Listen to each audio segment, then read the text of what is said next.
السلام علیکم ورحمۃ اللہ وبرکاتہ۔ لا الہ الا اللہ وحدہ والصلاة والسلام علی من لا نبی بعدہ۔ اللہم صل علی محمد کما تحب وترضی لہ۔ میرے بھائیوں اور میری اسلامی مائیں اور بہنیں، میرے بھائیوں، آج میں آپ کے سامنے صحابہ رضی اللہ تعالی عنہ اجمعین کی قربانی کی کچھ جھلک اور صحابہ کرام رضی اللہ تعالی عنہ اجمعین کو حضور صلی اللہ علیہ وسلم سے جو محبت تھی اس کی کچھ جھلکیاں پیش کرنے والا ہوں۔ میرے بھائیوں، اللہ مجھے بھی، اللہ آپ کو بھی، سب کو جو دیکھے جو سنے اس کو بھی اللہ عاشق رسول بنائے، صحابہ کرام رضی اللہ تعالی عنہ اجمعین سے محبت کرنے والا بنائے۔ میرے بھائیوں، جہاں تک ان کی قربانی ہم کو پتہ نہیں چلے گی، میرے بھائیوں، ہم کتابوں میں نہیں پڑھیں گے، تعلیم میں بیٹھ کے نہیں سنیں گے، تب تک وہ ہم کو وہ لطف و مزہ نہیں آئے گا۔ تو میرے بھائیوں سنیں، ہمیں نہ شریعت سے محبت، نہ اللہ سے محبت، نہ اللہ کے رسول سے محبت، نہ نماز سے محبت، نہ آپ کے ادا سے محبت، نہ آپ کے طریقوں سے محبت۔ صحابہ کرام کو تو اتنی محبت تھی، اتنی محبت تھی، بعض صحابہ کرام کے باب میں لکھا ہے، حضرت ابو محذورہ رضی اللہ تعالی عنہ کے باب میں لکھا ہے کہ نبی کریم صلی اللہ علیہ وسلم نے ان کے سر پر ہاتھ رکھا تھا۔ آپ اسلام لائے، آپ نے اپنی اگلے والوں کو پوری زندگی نہیں کٹوایا اور فرمایا جس پر میرے نبی کا ہاتھ پڑا ہے میں اس کو نہیں کٹواؤں گا۔ حالانکہ حج میں جاتے تھے، عمرے میں جاتے تھے، نہیں کٹوایا۔ اتنے دیوانے، اتنے عاشق تھے۔ ابن عمر رضی اللہ تعالی عنہ کے باب میں لکھا ہے کہ جا رہے ایک جگہ نیچے اترے حج کے سفر میں، نہ پیشاب نہ پاخانہ، کچھ نہیں، بس تھوڑی دیر استنجا کی شکل پر بیٹھے، پھر کھڑے ہو گئے۔ کسی نے فرمایا حضرت آپ نے تو استنجا بھی نہیں کیا۔ کہا میرے نبی کو یہاں بیٹھتے ہوئے دیکھا تھا، آپ کی محبت میں بیٹھا۔ میرے بھائیوں، کیسے وہ دیوانے تھے، آپ کی ادا کو چھوڑنا نہیں چاہتے تھے۔ اس لیے بالکل صحیح کہا غالباً حسن بصری نے یا شیخ عبد القادر جیلانی نے کہا اگر صحابہ ہم کو دیکھ لیتے تو ہمیں کبھی مومن تسلیم نہ کرتے۔ اگر ہم صحابہ کو دیکھ لیتے تو ہم ان کو پاگل کہتے۔ میرے بھائیوں، اگر ہم صحابہ کو دیکھ لیتے تو ہم انہیں پاگل کہتے۔ کیوں میرے بھائیوں؟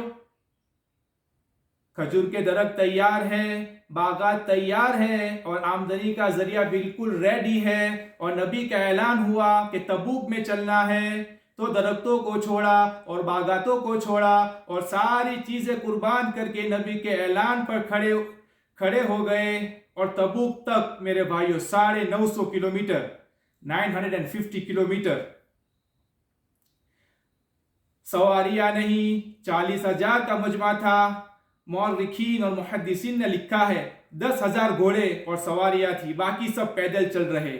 950 کلومیٹر پیدل گئے اور 950 کلومیٹر پیدل آئے۔ اب اندازہ لگائیے کہ وہ رسول اللہ کے دیوانے تھے۔ میرے بھائیوں، کوئی معمولی چیز ہے؟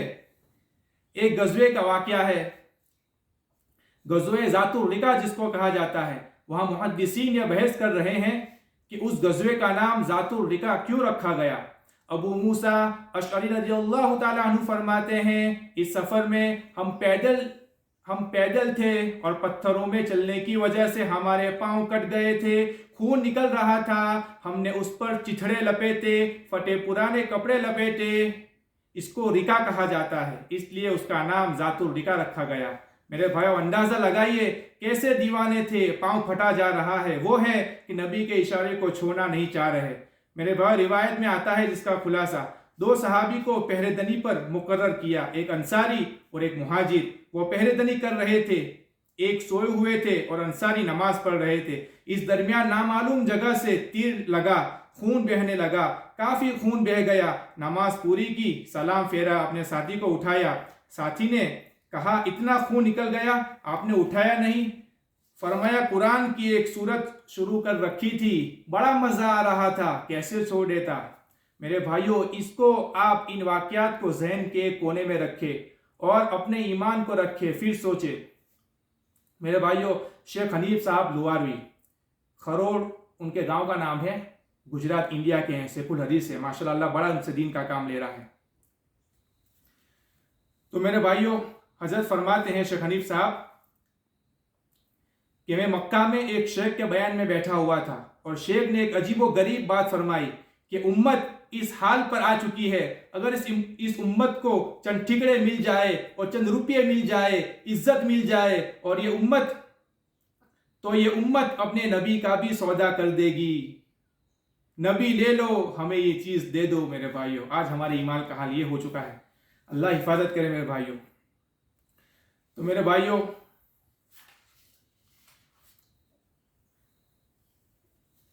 یہ سب کچھ جھلکیاں تھی صحابہ کرام رضی اللہ تعالی عنہ اجمعین کی۔ تو اللہ مجھے بھی، اللہ آپ کو میرے بھائیوں حضور صلی اللہ علیہ وسلم کا اور صحابہ کرام رضی اللہ تعالی عنہ اجمعین کا میرے بھائیوں سچا پکا عاشق اور دیوانہ بنائے، اور ان جیسی قربانیاں جو وہ دے کر گئے میرے بھائیوں، اللہ ہمیں بھی وہ ایسی قربانیاں دینے کی توفیق عطا فرمائے۔ وما علینا الا البلاغ، وآخر دعوانا ان الحمد للہ رب العالمین۔